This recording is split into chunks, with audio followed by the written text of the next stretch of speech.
October 19, 2004. In a small village in Tamil Nadu, India, teacher Minakshi, wearing a green sari, carrying a rice bag and wearing her usual gold jewelry, got on her TVS XL to go to school. The whole village was familiar with the image, leaving home at 8:30 a.m. sharp, returning at 6 p.m. sharp, never missing a day. But that day, she didn't come back. No one saw her accident. No one saw her being attacked. No blood, no car, no cry for help. She just evaporated in broad daylight. The husband went looking for her in a panic. The police were indifferent. A vague threat appeared referring to very powerful people.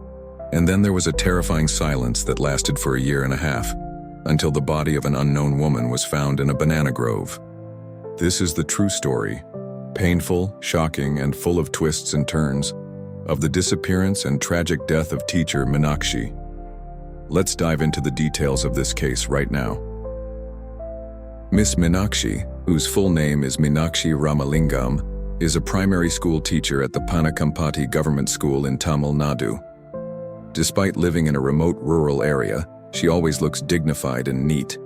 She has completed her MA and BEd degrees, a rarity for a rural woman at that time.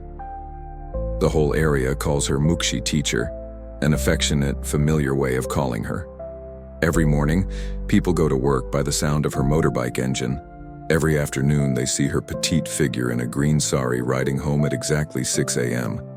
She is not only a devoted wife, an exemplary teacher, but also a symbol of peace in the countryside. Her husband is Mr. Ramulingam, a gentleman who makes a living by farming. Every day he goes to the fields early in the morning and returns home late in the afternoon, quietly and diligently. He loves his wife in the most simple way, eating the food she cooks, reminding her not to forget her raincoat when it is about to rain, and quietly waiting for the sound of her motorbike every afternoon. They are not rich, but the sincere affection between the two makes everyone admire. With such a simple life, no one could have guessed that two unemployed alcoholic and vagabond men, Shan Mugavel and Kumar, were the shadows silently following Minakshi. Shan Mugavel was a neighbor near her father-in-law's house. He had seen Minakshi passing by many times, glittering with gold jewelry, earrings, necklaces, bracelets. Gradually, two things arose in him: greed and lust. And with his friend Kumar, who was also broke due to unemployment, they became the perfect pair of devils. They knew the teacher's schedule: morning departure, afternoon return, deserted road, no one around. They waited and planned. No one in the village knew that before October 19, 2004, two unemployed men, Shan Mugavel and Kumar, had started following Minakshi. They did not know her well, but they knew her schedule very well, down to the minute. A few days before the crime, Shan Mugavel saw Minakshi wearing a lot of gold, a necklace, earrings, bracelets. He knew she never went with anyone, and that the route home from school had a very deserted stretch, a banana grove belonging to a villager named Riendra. At that time, they were still complaining about not having enough money to buy alcohol, and then the idea arose. At first, it was just to rob her of her jewelry. But like all crimes, once it starts, it never stops at its original limit. They chose the perfect location, the Rajendran Garden Banana Grove, located between the school and the village, with no one around in the afternoon. Shan Mugavel pretended to be cutting coconut branches to make it look like he was working. Kumar acted as a lookout. They had a clear plan. Wait until Minakshi passes by. Use the coconut branches to accidentally cause her to fall off her bike. Approach her as a helper. Drag her into the banana grove. Steal all her jewelry. Above all, Shan Mugavel knew Minakshi had seen him many times. If she were alive, he would be recognized. The plan at first was just a robbery, but deep in their minds, violence and lust were ready to explode. 19th October 2004. The evening was cool and pleasant. Miss Minakshi, as usual, left school at exactly 6 p.m., got on her TVS 50, wearing gold jewelry, and gently headed home after a day of teaching. In her mind, she must have been thinking only of dinner and the smile of her husband waiting at home. But as she passed by the Rajendran garden, something terrible happened. Shanmugavel, who was pretending to cut a coconut branch with a knife at the edge of the garden, saw her approaching. On the other side of the road, Kumar was keeping watch. Little did Minakshi know that it was a trap. Just as she was passing by, Shanmugavel dropped a large coconut branch, hitting her in the handlebars, causing her to fall off the bike and onto the rough ground, panicking and not yet understanding what was happening. Immediately, the two men rushed from both sides as if to help. Minakshi, in her panic, thought that someone was saving her. Little did she know that they were the ones who had caused her to fall. They stuffed the flap of her sari into her mouth so she couldn't scream for help, then dragged her deep into the banana grove, where there was no one around. There, they stripped off all the gold jewelry on her neck, ears, and hands, leaving only her silver rings and anklets. But the robbery was not the end. Seeing the teacher unconscious and unresponsive, depravity and animalism flared up in their minds. Both Shanmugavel and Kumar took turns raping Minakshi, in the middle of the banana grove, where she had never expected death to come in such a way. After they finished, they suddenly remembered. She knew Shanmugavel. If she lived, they would be captured. And then, without hesitation, they used the coconut knife themselves to cut across Minakshi's throat while she was still unconscious, the blood staining the hem of her blue sari. She died in silence, in pain, and in the cruelest of human betrayals. After killing her, the two men dug a 3-meter-deep hole at the scene and buried her body there. Before leaving, they remembered the TVS 50 motorbike. If they left it behind, it would be a clue. So they took the motorbike far away, to a deep well near another village, and threw it at the bottom of the well. They believed that all traces had been erased. That day, as darkness began to fall over the fields of Tamil Nadu, Minakshi's husband, Ramalingam, sat waiting on the porch of their house. Usually, he knew his wife had returned home just by hearing the familiar engine sound of her TVS 50 from the end of the lane. But that day, 6 o'clock, then 6:15, then 7 o'clock, still no sign. He was restless. Worst-case scenarios flashed through his mind. There were no cell phones then, so he rushed to the nearest phone booth to call the school. The operator answered. The teacher left at exactly 6 o'clock. His heart was pounding. He immediately drove to the school to ask more. The gatekeeper confirmed, "I saw her leave. She's not in the school anymore." On the way back, Mr. Ramulingam asked each passerby, "Has anyone seen a woman in a blue sari riding a TVS?" The railway gateman also said, "I saw her pass by in the morning, but not in the afternoon." That answer completely devastated him. It was as if his wife had vanished into thin air. That night he walked around the village calling her name, shining his flashlight into every bush, every dirt road. But Minakshi was nowhere to be seen. Not a trace, not a cry for help. In desperation, he went to the police station to report the incident. But instead of taking immediate action, the police were indifferent. They thought it was just a case of running away from home, or having a quarrel and then going somewhere. They refused to immediately file a report. On the second day, then the third day, Mr. Ramalingam returned repeatedly, knocking on the door of the station pleading, "Please, my wife is really missing, at least file a report." Only on the third day did the police reluctantly file a missing persons case, but still no real investigation was undertaken.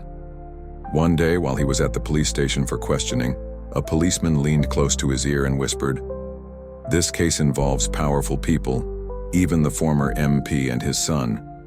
If you keep making a fuss, your wife, if she is still alive, will never come back. Keep quiet. It is best for both you and her." The vague warning struck him like a thunderbolt. Mr. Ramalingam left the station, his legs trembling. The whole village began to talk. Why isn't he looking for her anymore? Is he involved? But the truth was he was still in turmoil, waiting for the opportunity to seek justice for his wife, in a different way. After months of waiting, when the local police still did nothing, Mr. Ramalingam decided to take a bold step. He wrote to the Madurai High Court, "If my wife is alive, please bring her back. If she is dead, at least tell me the truth and return the body to her family." The plea shook the judge. A government school teacher had gone missing in broad daylight, but the police had largely ignored her. The court immediately referred the case to the CBCID, Tamil Nadu Criminal Investigation Department, and formed a special task force to handle it. CBCID got involved, but the case immediately hit a deadlock. No crime scene. Where she fell off her bike, the banana grove, no one reported anything. No witnesses. No one heard her screams for help. No physical evidence. The TVS 50 had also disappeared. Public pressure mounted with rumors that a former member of parliament and his son were involved. They were even temporarily arrested. But CBCID eventually discovered that it was a fabricated story spread by the local police to scare Ramalingam into stopping the search. The officer who spread the fake news was forced to resign, but this only further exposed the painful truth. The police initially turned a blind eye, even fabricating stories to cover up their own incompetence. For a year and a half, CBCID searched dozens of villages, interrogated more than 70 suspects, and even dived into the surrounding canals to find the body. But the results were zero. Once, they took Mr. Ramalingam to Bangalore, saying they had found the body of a woman named Minakshi. But when he saw her face, he collapsed. "That's not my wife." The whole state of Tamil Nadu began to stir. Where has Miss Minakshi gone?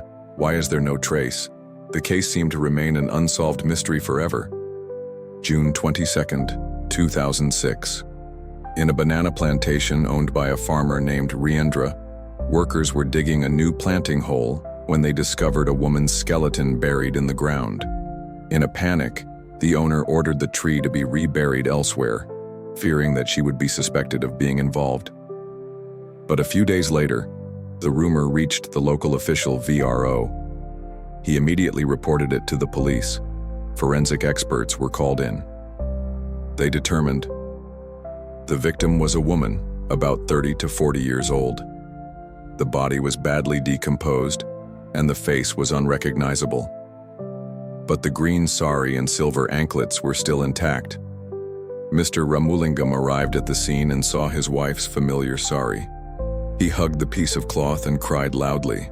After 1 year and 8 months, his wife returned, but only as a corpse. The autopsy revealed Minakshi was brutally raped. Her throat was then slashed with a sharp knife while she was still unconscious. Her body was hastily buried in a 3-foot deep hole. This gruesome truth has outraged public opinion. CBCID is determined to solve the case to the end. During the investigation, the police noticed a name, Shan Mugavel, an unemployed alcoholic young man who had recently started spending lavishly, even buying new jewelry for his wife.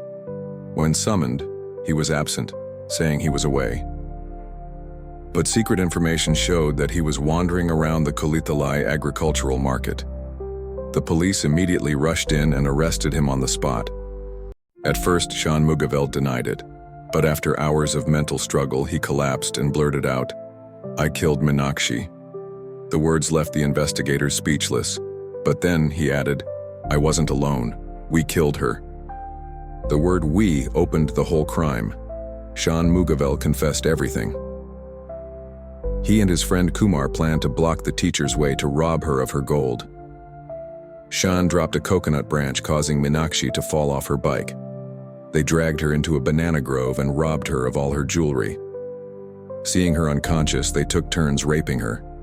Fearing recognition, they used a knife to slit her throat and buried her body in the grove. The TVS 50 was dumped in a deep well to cover up any traces. Kumar was later arrested, and both confessed to the entire crime. The truth was finally revealed after nearly 2 years. Teacher Minakshi's death had nothing to do with politics or power, but stemmed solely from the greed and animalistic nature of 2 unemployed men.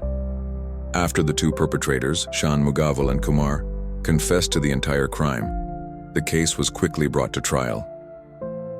The whole state of Tamil Nadu was watching, as this was one of the most brutal rape and murder cases of a public school teacher at that time. On March 23, 2007, the court announced the verdict. Hundreds of local people sat quietly in the courtroom, waiting for a harsh sentence. The judge sentenced Sean Mugavel, life imprisonment. Kumar, life imprisonment. Both were held in Trichy Central Jail. In his sentencing, the judge stressed, "This is not just a case of robbery and murder. This is an insult to the dignity of women, a crime that has shocked society." The life sentence is a warning to those who disregard human life and dignity. Mr. Ramulingam, the husband who has spent nearly 2 years seeking justice for his wife, sat silently in the courtroom. In his hand, he still clutched the piece of green sari found on her body. For him, no matter how harsh the sentence, it could not bring his wife back. Many villagers cried. They used to say that Miss Minakshi was the living clock of the whole area, leaving in the morning and returning in the evening, always on time. Now, the familiar sound of the TVS will never be heard again. The lives of the two criminals also took two different paths. Sean Mugavel, after 7 years of imprisonment, fell into a psychological crisis, tormented by guilt. He chose to end his life in prison. Kumar was different. He showed no remorse and applied for bail many times. But each time was rejected. Society did not allow him to escape the darkness of prison. The trial ended, and justice was served. But the case left deep scars on the community. The initial police incompetence, the unfounded political rumors, and the cruel death of a gentle woman. Minakshi is no more, but her story has become a warning symbol that women in remote villages are always vulnerable, and that justice sometimes comes too late. The story of teacher Minakshi is not just a criminal case. It is a painful reminder that, even in a peaceful village, evil can still lurk, stalking every good person. A gentle woman, devoted to her teaching profession, an exemplary wife, a model citizen. Just because of the greed and lustful eyes of two unemployed people, her life was taken away in the most brutal way. The pain was compounded by the indifference of local authorities in the early days. If the police had acted as soon as the missing person report was filed, perhaps the clues would not have been lost for so long. If society had paid more attention to a missing teacher, perhaps justice would not have come so late. The Minakshi case leaves 3 big messages. 1. No one is too small to be forgotten. A teacher is the soul of the whole village. Losing her, the whole community loses its familiar rhythm. 2. Justice must come at the right time. Late justice is a double pain. Pain of loss, pain of prolonged silence. 3rd, gender violence is a social stain. As long as women are afraid to step out into the street, that society is not safe. Today, when mentioning Minakshi teacher, people not only remember a case but also remember the image of a woman who went to school every morning and returned every afternoon, like a living clock of the whole area. But that clock stopped forever on the afternoon of October 19, 2004.